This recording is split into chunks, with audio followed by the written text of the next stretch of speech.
All right, what's up, guys? Welcome to my vlog, and let's get right into it. We're going to talk about a few different topics, and the first one is, you know, so often, whether it's golf or baseball swing instruction, I see almost like vestiges of lead side teachings that are kind of trying to be taught in certain fields, but they're not getting to the heart of the matter, which is feel the lead side powering the swing.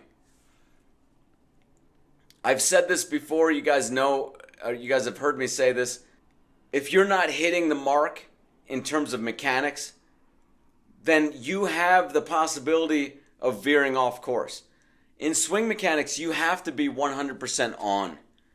And that's the brutality of the game of swing mechanics, but it's also, to me, the excitement. Because if you are 100% on in terms of hitting the nail exactly on the head of what feel you need for a great swing, then it can produce great things and it can do it very quickly. If you're not on, it can produce for a while, but then you're going to lose it. And you might get it back, but you might not. It's a vicious game. You got to hit the nail right on the head or else it's not yours. And I see swing instruction, like I said, it has like little cues that it has given throughout the years that seem to be touching on favoring the lead side dominant approach to the swing. And so I want to show some video of guys in the major leagues who are doing movements that show that they're trying to move towards lead side dominance. They're just not saying it. So let's take a look. First one is Mookie Betts. I'm going low. Low, don't, because sometimes you load like this. Load here. Back. So notice that he said load here. Basically, he's doing a tip. He's tipping the bat towards the plate. That is a move that you want to do when you swing with just your lead arm. So what he's advocating here is basically he could just say swing with just your lead arm, get that structure down, and then just add the back arm and let it contribute within that structure. Back. Look at this move. Now look at how he's kind of moving that shoulder back as he opens it up and drops the barrel. That is a move. I mean, that is lead arm dominance. The barrel wants to flatten out when you swing with just the lead arm. So this is a lead side dominant feel. And this is a great action that Mookie Betts is advocating here. I totally agree with him with this.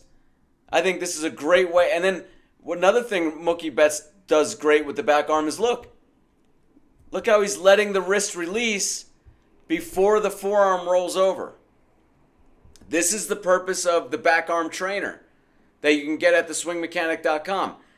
It's a very light rod, basically. It's just a rod that is so light that it's not going to pull on your wrist. It's not going to make you flex your muscles because we don't want exertion in the back arm.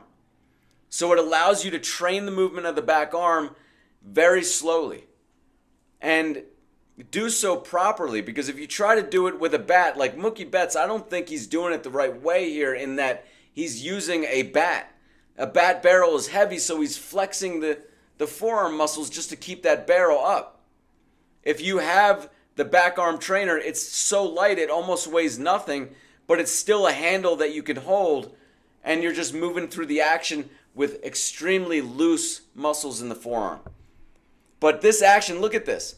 He's releasing the right wrist without the forearm rolling over. I think that Mookie Betts, his his lead side action could be better, but his back arm action, his back side action is on point, and that's what carries him through and basically gives him very lead side dominant swings. Obviously, if I worked with him, I would love to drill the lead side swings, just lead arm progressions. And but as far as the back arm, he hits the nail on the head as far as the movement of the back arm. I love this action too of this action of the back shoulder. See that? How it goes back? Oh, now he's doing the wrong move. That's what he doesn't want you to do. But look at this action that he does there. That is right on what you want to do. And again, do it with something light. If you don't want to get the back arm trainer that I sell at theswingmechanic.com, cut your own piece of wood out. It's basically just a broom handle size piece of wood. Cut your broom handle. You know, I think I made it, what was it, about 14 inches. But it just use something to allow you to just release without flexing the muscles in the arm, and just practice that proper release, and also practice the proper beginning that you see of Mookie Betts is doing here. So let's move on to some other feels. This is Pedroia, Dustin Pedroia, and this to me, now Pedroia, gosh, I don't know if he was a lead side or a pound for pound great.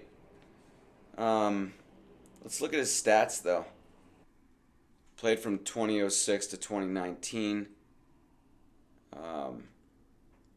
Hit 140 homers in his career. Hit 299. Had an OPS plus of 113. Solid career. As far as the pound for pound list, he weighed 170. He was 5'9", weighed 170. I'm betting he's on the pound for pound list. Maybe you guys can tell me who have it out there. If I would guess I would estimate he's probably in the 500s on the pound for pound list. But anyways, this feel here is like taking the back arm. Notice the back arm extension is not happening here.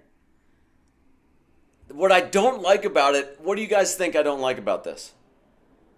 Why do the hands have to be right there next to your face? Why do they have to be right in front of your chest? This is because conventional instruction has always taught, don't drag the hands, don't drag the barrel, don't. So people have assumed that that's right.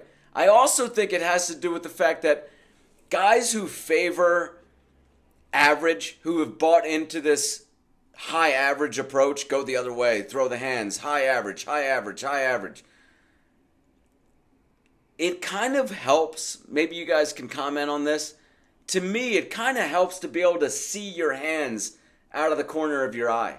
It feels like I'm going to connect these to the ball, and I see these, and I see the ball. So I see them both, I'm going to connect them. Whereas when the hands get back here, it feels a little bit scary, a little bit, in that I don't see the hands anymore. They're behind me, I don't see them. Hitting for power and consistency takes a little bit of trust. It takes there's almost like a mentality that has to go with it. A trust that even though I can't see my hands, I'm still okay. A trust that even though I swung and missed at a pitch, I'm still going to swing hard at the next pitch. I'm not going to let it make me more tentative and more scared on the next pitch. So there's definitely if you notice that the home run hitters tend to be a little bit more nonchalant and chill about things. And I think that that's why. It involves quite a bit of trust. But this is still a very lead arm dominant feel. Notice the backhand is not flipping the bat over. He's working on never flipping the bat over. That's a lead side dominant feel.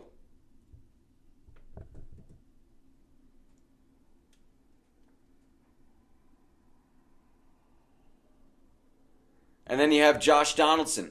We all know Josh Donaldson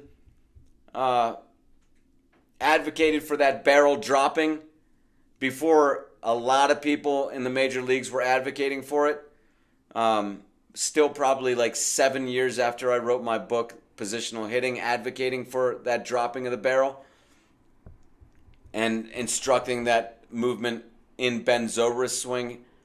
But impressive nonetheless to me when you're one of the first guys to start mentioning, hey, this barrel shouldn't be staying steep as we go to the ball. Actually, it needs to do the opposite. It needs to flatten out. But here, this is a very lead side dominant action. Why? Because when you're using the upper shoulder and back of the lead side to power the swing, it becomes more about getting that left shoulder out of the way and rotating to get to the pitch rather than getting to the pitch with the hands firing out and a flip of the wrist.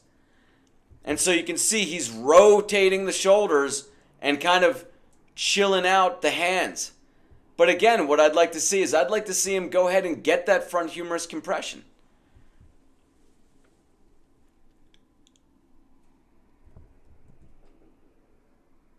There you go. Look at that position there.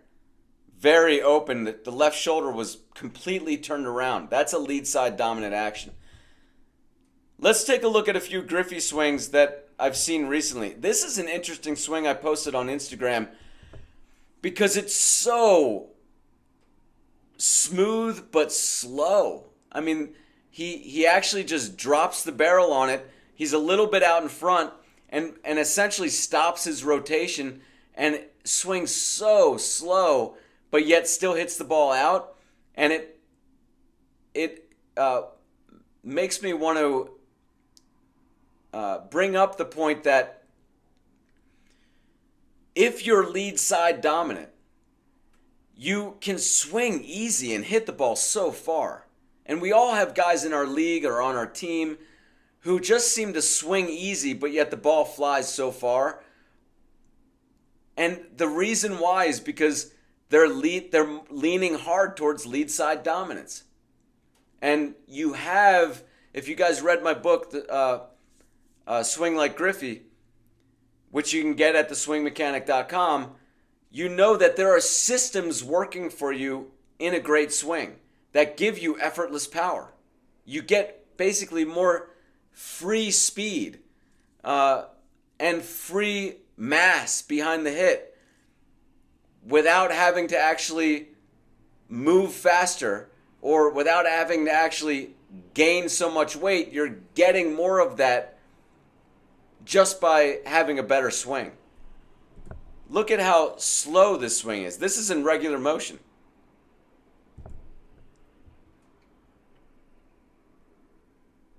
And look at how there's no flip in this action. He just lets gravity just drop the barrel onto the ball. And look at how he finishes right here. With no flip. The bat's just pointing straight up. Let's take a look at a few Ken Griffey Jr. secondary cushions. Look at that secondary cushion. Look at that one. Let's take a look at them again. They're worth looking at again.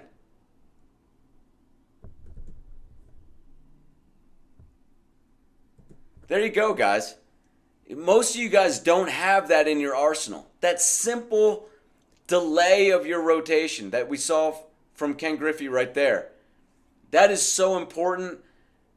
Again, spend time this off season working on things like this. Now is a great time to work on what you can. I want you guys to try to get a pitcher in your neighborhood who can throw you 1,000 pitches this winter. But if for some reason you can't get that, maybe you can only get 200 or 100, then work on other stuff. Ingrain the right feel of the back arm. Ingrain the secondary cushion. Ingrain the feeling of the lead side shoulder and upper back powering the swing. So there you have it, guys. Oh, no, I want to go over one more thing here. I've been asked to put on some swings of guys who aren't doing it so well. And let's do that. So this is Harold Reynolds. And look at the way there's not a whole lot of bat movement. The bat isn't getting any momentum as he starts into the forward swing. And the hands are very much in front of the chest. Now, we all know, we've seen Harold Reynolds on MLB Network talking about how, you want a short and compact swing, and he's standing up against a wall like this close, and he's doing this action. Well, you're going to listen to Harold Reynolds, who batted, who knows what he batted? What did he bat? Let's just take a look. Yes, he played Major League Baseball, and I didn't. Yes. But he apparently didn't learn from his poor hitting.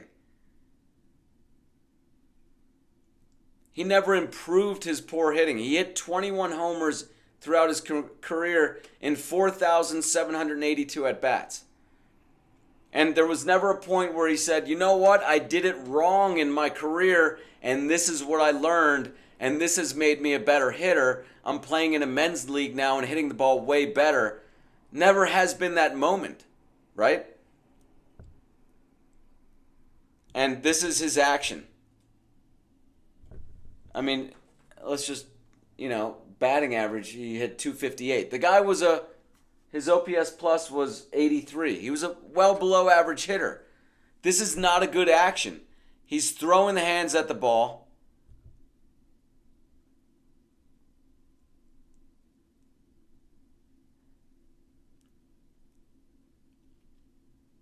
Having said that, he's still a major league hitter, and it's actually got some lead arm dominance in it.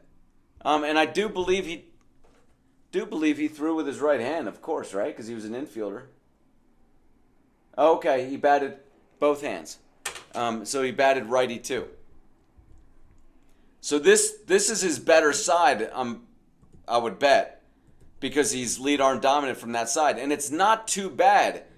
You got to remember, whenever I put a major leaguer up there, when I say bad, it's all relative. Most guys out there who are amateurs are not going to even have a swing that's this good. And you can see there's not a lot of flip in it. The back arm and bat are in alignment. I would be interested to see his righty swing. I bet you most of his homers came from the left side. Be interesting to see if any of you guys want to check that out and comment below. Now, Jeter's an interesting case. He's got an interesting swing, and he's got interesting stats, too. I mean, you can't really say he's not a home run hitter, but you can't say he's really a home run hitter. He was a righty who hit for high average. I'm not in love with his action, with his swing. There are some things that I do like. He casted the bat a little bit. He got a little bit of front humerus compression at times. You can see some there, but he just fired the hands out too much for my liking. Now, this is a guy who weighed as much as Ken Griffey Jr.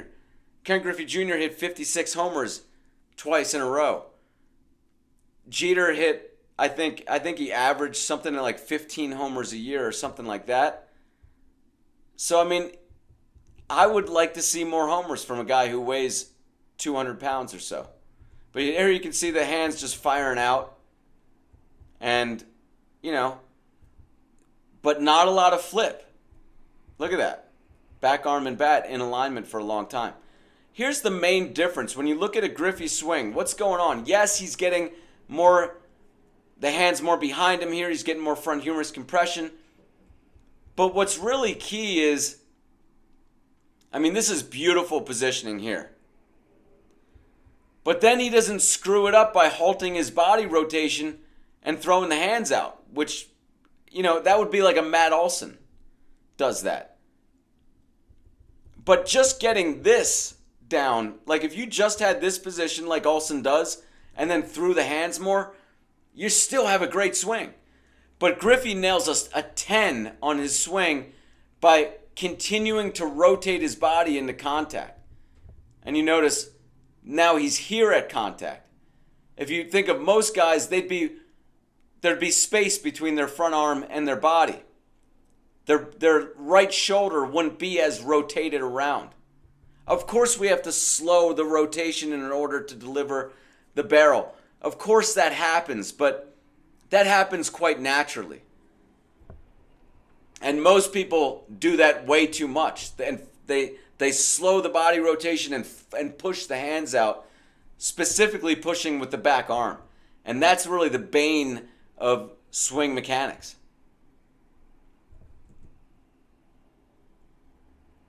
Here's another guy who didn't do it so well, Keith Miller. Just an average hitter. I think he had about an 80-something OPS plus for his career. He weighed 175, so he didn't weigh a whole lot. But, you know, there have been guys who weighed 175 who hit quite a few homers. So there you can see the hands going in front of the body, not getting a lot of hand depth at the start of the swing. Decent through contact, not a ton of flip through contact, but some. And then you can see that back shoulder crunching up against his face, right? That's because of back arm exertion. He's running out of room. This is, I wish I knew who this was. I'm sorry. Played for the Royals in about the 85. Anyways, average hitter. And you can see hands kind of not getting a whole lot of front humerus compression. Decent positioning there. What I'd like to see from here is him rotate more through contact, but instead he's kind of firing the hands more than rotating. And then, of course, not finishing nearly as much as I'd like to see in a swing. Righties have that thing where they're headed to first base and they cut off their swing rotation quite early oftentimes. Watch out for that if you're a righty. Now, Griffey's adjustment for an inside pitch that he's a little bit late on, go ahead and bend that lead arm, but he's still lead side dominant. He's still rotating to get to the ball. He's not trying to extend hard to get to the ball. And that allows him to remain well connected, not run out of space, and still hit home runs, even though he's a little bit late. Thank you guys for watching. Check out my website, theswingmechanic.com. The Golf Swing Retreat coming up in May of 2025. I'd love to see you there. Check it out at theswingmechanic.com. You can sign up there. Let me know if you have any questions, and I'll see you in the next one.